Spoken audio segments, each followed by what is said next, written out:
Женские баскетбольные дружины высшей лиги чемпионата России завершают регулярный сезон. В предпоследнем турне леопардовые девчата Чувашского госуниверситета на своей площадке принимают коллег из Новосибирска.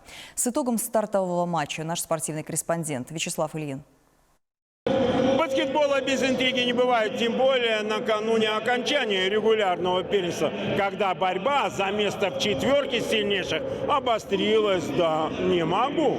Регламент чемпионата страны по баскетболу в высшей лиге не только дает первому квартету преимущество перед стартами в играх плей-офф, но и практически обрисовывает медальные перспективы командам.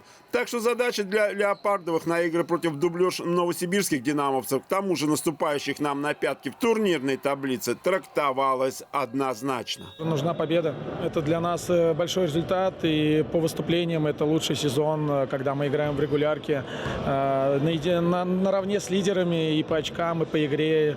Это для нас хороший результат. Леопардовые с поставленной задачей справились, уверенно переиграв своих визави. Лучшими в составе нашей дружины стали участница матча звезд студенческого чемпионата России Валерия Баландина, номер 1, набравшая 20 очков, и Алина Гончаренко, номер 14, на счету которой 17 очков.